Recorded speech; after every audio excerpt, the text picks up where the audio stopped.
उम्मीद करता हूँ आप लोग अच्छे होंगे और अच्छे से पढ़ाई कर रहे होंगे। तो डियर स्टूडेंट, आज के लेक्चर में हम लोग इनऑर्गेनिक केमिस्ट्री का एक टर्म है स्क्रीनिंग इफेक्ट, उसके बारे में हम लोग पढ़ेंगे। तो स्क्रीनिंग इफेक्ट पढ़ने से पहले हम कुछ बेसिक कॉन्सेप्ट हैं वो क्लियर कर लेते हैं। स्क्रीनिंग इफेक्ट का कॉन्सेप्ट आया किस तरह से, ठीक है। तो यहाँ पर आपको एटम के न्यूक्लियस के अराउंड क्या दिख रहे हैं, ऑर्बिट दिख रहे हैं। अब ऑर्बिट में हम बात करें तो आउटर ऑर्बिट होते हैं, इनर ऑर्बिट होता है और सेंटर में जो होता है वो न्यूक्लियस होता है, ठीक है। तो ये आउटर ऑर्बिट में जो इलेक्ट्रॉन होंगे उनको बोलते हैं वैलेंस इलेक्ट्रॉन, और आउटर ऑर्बिट और न्यूक्लियस के बीच के जो ऑर्बिट्स होते हैं उनको इनर ऑर्बिट, और इसमें जो इलेक्ट्रॉन होंगे उसको बोलेंगे इनर ऑर्बिट इलेक्ट्रॉन, ठीक है। आपको कूलॉम्स लॉ पता होगा, फिजिक्स में आप लोग ने पढ़ा होगा। कूलॉम्स लॉ क्या होता है, फोर्स बताता है। कोई भी दो चार्ज पार्टिकल हैं उनके बीच में अगर r डिस्टेंस है तो कूलॉम लॉ आपको पता होगा। उसका फॉर्मूला क्या होता है, फोर्स इक्वल टू क्या होता है, k एक कांस्टेंट है, Q1 इंटू Q2, और अपॉन क्या होता है, जो दोनों चार्ज पार्टिकल के बीच डिस्टेंस है उसका स्क्वायर होता है।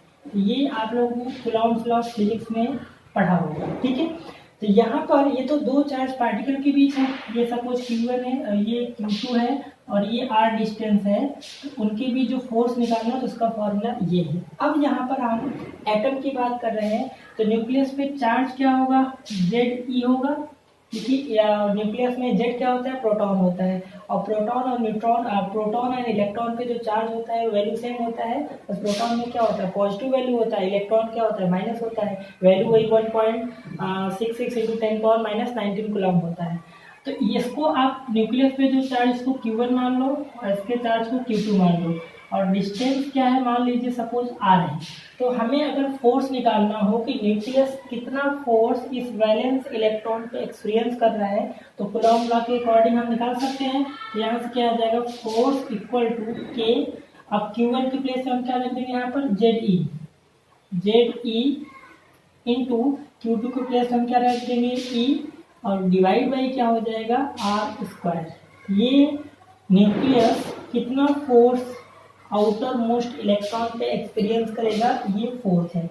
बट एक्चुअल में क्या होता है कि न्यूक्लियस जो होता है, अब न्यूक्लियस को जरा ध्यान से देखिए, न्यूक्लियस के और वैलेंस इलेक्ट्रॉन के बीच जो ऑर्बिट्स होते हैं, अब ये न्यूक्लियस क्या करेगा, टोटल चार्ज क्या करेगा, इस पे एक्सपीरियंस नहीं करेगा, क्योंकि ये जो इनर ऑर्बिट इलेक्ट्रॉन है कुछ इनका फोर्स इस पे भी अप्लाई होगा और कुछ इस पे भी अप्लाई होगा और कुछ इस पे भी अप्लाई होगा, ठीक है। क्योंकि इस ऑर्बिट में क्या इलेक्ट्रॉन ही तो है, तो ये न्यूक्लियस टोटल चार्ज अपना इस आउटर मोस्ट इलेक्ट्रॉन पे एक्सपीरियंस नहीं करेगा। कुछ इसका जो पॉजिटिव चार्ज है कुछ इस पे भी जाएगा, कुछ इस पे भी जाएगा, तो नेट कितना चार्ज ये न्यूक्लियस इस आउटर मोस्ट ऑर्बिट पे एक्सपीरियंस कर रहा है, इसी को बोलते हैं इफेक्टिव न्यूक्लियर चार्ज, ठीक है। तो हम एक्सपेक्ट क्या कर रहे हैं, एक्सपेक्टेड जो फोर्स है वो क्या है, F है, और ये हम मान रहे हैं कि न्यूक्लियस इतना आउटर मोस्ट पे इलेक्ट्रॉन पे फोर्स एक्सपीरियंस कर रहा है। बट एक्चुअल में जो होगा, एक्चुअल जो फोर्स होगा वो क्या होगा, लेस देन F होगा।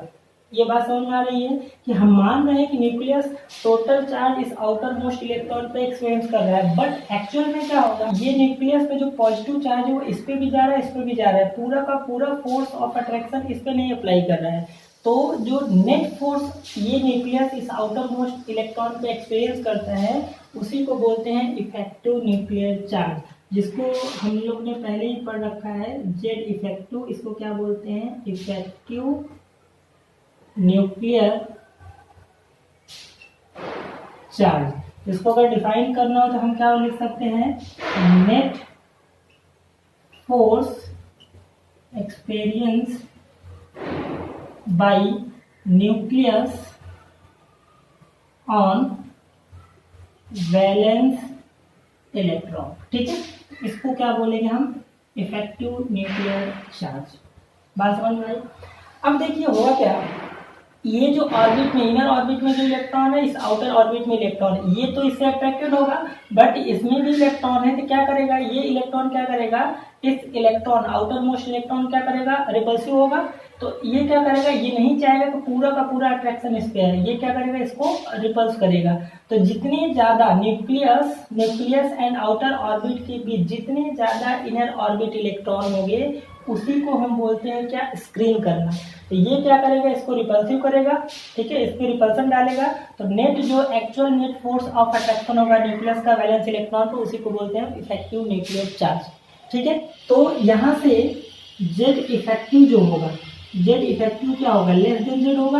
देखिए जेड क्या है, यहाँ पर प्रोटॉन होता है, प्रोटॉन मतलब जेड क्या है, एटॉमिक नंबर, और न्यूक्लियस पे क्या होता है, प्रोटॉन ही होता है, प्रोटॉन न्यूट्रॉन होता है, न्यूट्रॉन तो जीरो चार्ज है, मतलब न्यूक्लियस पे जो ओवरऑल चार्ज है वो क्या है, एटॉमिक नंबर के बराबर है। तो नेट इफेक्टिव जो जेड इफेक्टिव होगा वो क्या होगा, एक्चुअल जो ये न्यूक्लियस इस पे चार्ज एक्सपीरियंस करेगा उसी को बोल रहे हैं जेड इफेक्टिव। तो जेड इफेक्टिव जो होगा वो क्या होगा, एक्चुअल जो न्यूक्लियस चार्ज है उससे क्या होगा, कम ही होगा ना, क्योंकि जेड क्या है, न्यूक्लियस पे एक्चुअल में जो चार्ज है, और जेड इफेक्टिव क्या है, कितना चार्ज वो न्यूक्लियस आउटर मोस्ट इलेक्ट्रॉन पे एक्सपीरियंस कर रहा है। तो अगर हमें जेड इफेक्टिव निकालना हो, अगर हमें जेड इफेक्टिव निकालना हो तो क्या करेंगे, जेड माइनस कोई एक कांस्टेंट वैल्यू ले लेते हैं, ठीक है। यही जो कांस्टेंट वैल्यू होती है इसी को बोलते हैं शील्डिंग कांस्टेंट या फिर शील्डिंग कांस्टेंट बोलते हैं। जेड क्या है,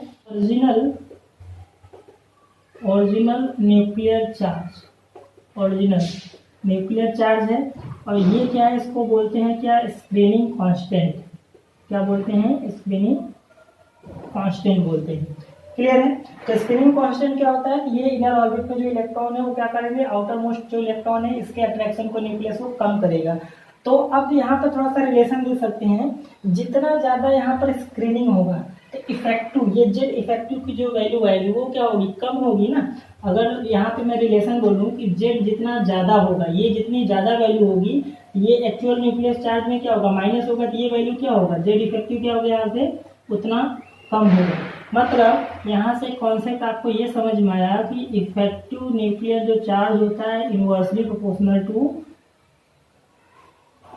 स्क्रीनिंग इफेक्ट होता है, ठीक है। ये कॉन्सेप्ट यहाँ से हमें सीखने को मिला कि इफेक्टिव न्यूक्लियर चार्ज जितना ज़्यादा होगा स्क्रीनिंग इफेक्ट क्या होगा उतना कम होगा, या ऐसे ही बोल सकते हैं स्क्रीनिंग इफेक्ट जितना कम होगा इफेक्टिव न्यूक्लियर चार्ज उतना ज़्यादा होगा। जितना ज़्यादा इफेक्टिव न्यूक्लियर चार्ज होगा साइज ऑफ एटम भी क्या होगा, उतना छोटा होगा। ये भी हम कर सकते हैं, Z effective inversely proportional to size of atom, ठीक है। इफेक्टिव न्यूक्लियर चार्ज एक तरह का अट्रैक्शन होता है न्यूक्लियस एंड वैलेंस इलेक्ट्रॉन का। तो आई थिंक ये कॉन्सेप्ट आपको क्लियर हो गया होगा, ठीक है। कि जेड इफेक्टिव और स्क्रीनिंग इफेक्ट में क्या रिलेशन है, तो इन्वर्सली है। जेड इफेक्टिव और साइज में क्या रिलेशन है, इन्वर्सली है, क्योंकि जेड इफेक्टिव क्या है, एक तरह का अट्रैक्शन फोर्स होता है, net attraction force of nucleus on valence electron, okay. तो चलिए मैं कुछ क्वेश्चन कर लेता हूँ जेड इफेक्टिव से रिलेटेड। चलिए मान लीजिए आपको यहाँ पर जेड इफेक्टिव आपको दिया हो 1s का, ठीक है, और जेड इफेक्टिव दिया हो यहाँ पर 2s का, और एक और ले लेते हैं जेड इफेक्टिव यहाँ पे दिया हो 3p का, और जेड इफेक्टिव जो दिया हो जेड इफेक्टिव 4p का, ठीक है। आपसे मैं पूछूं कि बताइए इसमें जेड इफेक्टिव किसका ज़्यादा होगा, 1s का ज़्यादा होगा या 2s का ज़्यादा होगा। तो देखिए कॉन्सेप्ट ये है कि न्यूक्लियस के जो पहले पास में होगा सबसे, उसका जेड इफेक्टिव क्या होगा, उतना ज़्यादा होगा। तो आपने स्ट्रक्चर ऑफ एटम में पढ़ा होगा, तो 1s जो होगा 2s से पहले आता है, तो इसका इफेक्टिव न्यूक्लियर चार्ज ज़्यादा होगा। 3p है यहाँ पर 4p है, 3p क्या आता है 4p से पहले आता है, इसका इफेक्टिव न्यूक्लियर चार्ज होगा, ठीक है। तो क्वेश्चन और कर लेते हैं, फिर आगे हम लोग करते हैं। जैसे मान लीजिए आपको 3p दिया हो, 5p दिया हो और 5s दिया हो, ठीक है, और इसका आपको जेड इफेक्टिव न्यूक्लियर चार्ज का आपको ऑर्डर पूछ ले कि बताइए इफेक्टिव न्यूक्लियर चार्ज का इन सब सेल में क्या ऑर्डर होगा।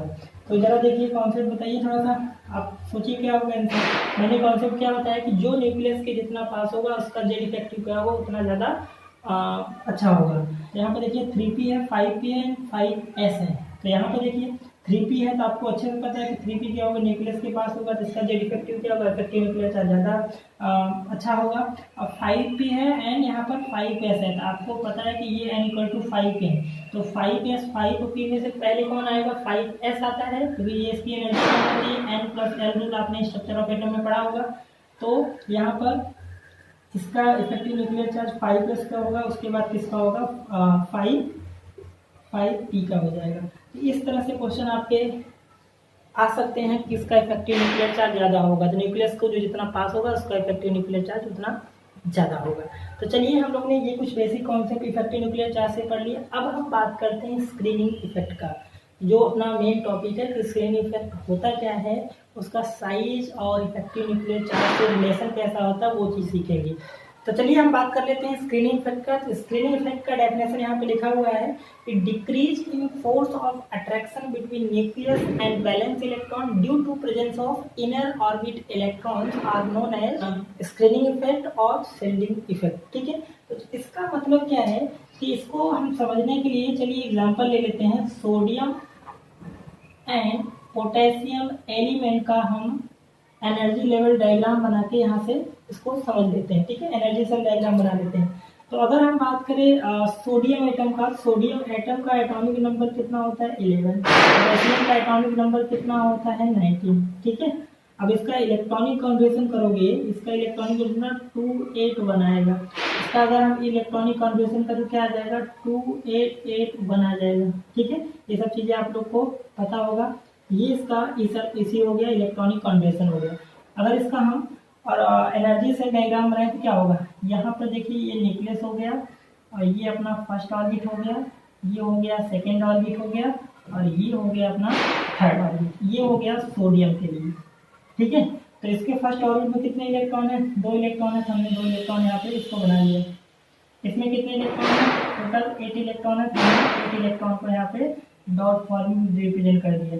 ठीक है, 1 2 3 4 5 6 7 और ये 8 हो गया। और इसमें कितने होंगे 8 इलेक्ट्रॉन। तो इसमें सोडियम एटम में बैलेंस इलेक्ट्रॉन कितना है, ये भी आउटर ऑर्बिट में ये 1 इलेक्ट्रॉन है और इनर ऑर्बिट कितने हैं टोटल 10 इलेक्ट्रॉन है, 2 इसमें है और ये 8 इसमें है। इसी तरह से अगर हम पोटेशियम की बात करें, पोटेशियम की ये हो गया न्यूक्लियस, ये हो गया फर्स्ट ऑर्बिट, ये हो गया सेकेंड ऑर्बिट, ये हो गया थर्ड ऑर्बिट और ये हो गया क्या फोर्थ ऑर्बिट। इसमें कितने 2 इलेक्ट्रॉन, इसमें कितने हो गए 8 इलेक्ट्रॉन हो गए, इसमें भी कितने इलेक्ट्रॉन हो गए 8 इलेक्ट्रॉन 3 4 5 6 7 8 और इसमें आउटर में कितने होंगे 1 इलेक्ट्रॉन होंगे। तो ये हो गया पोटेशियम का। आई थिंक यहाँ तक तो कोई दिक्कत नहीं होगी। अब जरा मुझे बताइए कि सोडियम के न्यूक्लियस पे कितना प्लस चार्ज होगा। सोडियम का एटॉमिक नंबर आपको पता है कि 11 है और आप लोग को मैंने बता रखा है किसी भी एटम पे न्यूक्लियस वही चार्ज होगा जो उसका एटॉमिक नंबर होगा। सोडियम के न्यूक्लियस पे कितना प्लस चार्ज है, प्लस यहाँ पर 11 चार्ज है। अगर पोटेशियम की बात करें, पोटेशियम का एटॉमिक नंबर कितना होता है 19 होता है, इसके न्यूक्लियस पे क्या होगा प्लस 19 चार्ज होगा। ठीक है, कोई दिक्कत नहीं है। अब देखिए ये जो न्यूक्लियस है, न्यूक्लियस इस आउटर मोस्ट इलेक्ट्रॉन पे क्या करेगा फोर्स ऑफ अट्रैक्शन अप्लाई करेगा। ठीक है, बट ये जो अट्रैक्शन इसके अट्रैक्शन को वीक कौन करेगा, ये जो इनर ऑर्बिट में इलेक्ट्रॉन है, इलेक्ट्रॉन का क्या होगा यहाँ पर तो रिपल्सिव फोर्स लगा देगा, ये भी लगाएगा, ये भी रिपल्सिव फोर्स लगाएगा और यहाँ पर क्या होगा अट्रैक्शन होगा, न्यूक्लियस एंड वैलेंस इलेक्ट्रॉन का अट्रैक्शन होगा और इनर ऑर्बिट के कारण क्या होगा, ये जो आउटर मोस्ट इलेक्ट्रॉन का न्यूक्लियस पे अट्रैक्शन उसको क्या करेगा रिपल्सिव करेगा, मतलब इसके अट्रैक्शन को वीक करेगा। तो इसमें सोडियम की बात करें, सोडियम के इनर ऑर्बिट कितने हैं 2 ऑर्बिट है इनर ऑर्बिट। और अगर हम पोटेशियम की बात करें तो यहाँ पे ये आउटर इलेक्ट्रॉन है और यहाँ पर देखिए इनर ऑर्बिट इलेक्ट्रॉन कितने इनर ऑर्बिट है 1 2 3 है, यहाँ पे कितने हैं 2 ऑर्बिट है, 2 इनर ऑर्बिट है और यहाँ पर क्या है 3 इनर ऑर्बिट है। तो जितने ज़्यादा इनर ऑर्बिट इलेक्ट्रॉन होंगे या जितने ज़्यादा इनर ऑर्बिट होंगे उतना ज़्यादा क्या करेगा इसके अट्रैक्शन को क्या करेगा ये वीक करेगा। ठीक है, उतना न्यूक्लियस कम अट्रैक्शन फोर्स इस वैलेंस इलेक्ट्रॉन पे लगा पाएगा। ठीक है, जितने ज़्यादा इनर ऑर्बिट होंगे उतना कम न्यूक्लियस का अट्रैक्शन होगा किस पे, इस आउटर मोस्ट में जो इलेक्ट्रॉन है वैलेंस इलेक्ट्रॉन पे अट्रैक्शन कम होगा और इसी को बोलते हैं स्क्रीनिंग इफेक्ट। ठीक है, सील्ड करना देखिए डेफिनेशन में लिखा decrease in force of attraction between nucleus and valence electron due to presence of inner orbit electron. तो इस न्यूक्लियस एंड वैलेंस इलेक्ट्रॉन का अट्रैक्शन का कम होना due to presence of inner orbit electron. तो जितने ज़्यादा इनर ऑर्बिट्स होंगे उतना अट्रैक्शन जो होगा न्यूक्लियस का वैलेंस इलेक्ट्रॉन पे कम होगा और जितना कम अट्रैक्शन होगा तो साइज क्या हो जाएगा उतना ज़्यादा हो जाएगा। ठीक है, न्यूक्लियस का अट्रैक्शन वैलेंस इलेक्ट्रॉन पे जितना कम होगा तो उतना ज़्यादा गैप होगा और साइज भी क्या हो जाएगा उतना ही ज़्यादा होगा। तो यहाँ से कॉन्सेप्ट एक ये समझ में आया कि number of number of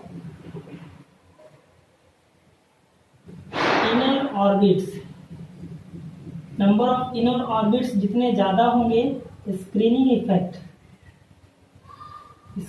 effect क्या होगा, उतना ज़्यादा होगा। पहला कॉन्सेप्ट आपको मिला, ठीक है। आपको नहीं समझना, सीधा सा आपको पूरे किसका स्क्रीनिंग इफेक्ट ज़्यादा है, जिसमें ज़्यादा इनर ऑर्बिट्स होंगे उसका स्क्रीनिंग इफेक्ट क्या होगा, उतना ज़्यादा होगा।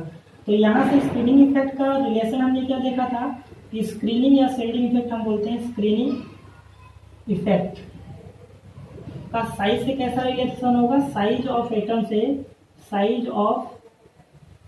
से डायरेक्टली होगा। ये जितना ज़्यादा होगा साइज ऑफ एटम भी क्या होगा, उतना ज़्यादा होगा। ये जितना कम होगा साइज ऑफ एटम भी क्या होगा, उतना कम होगा।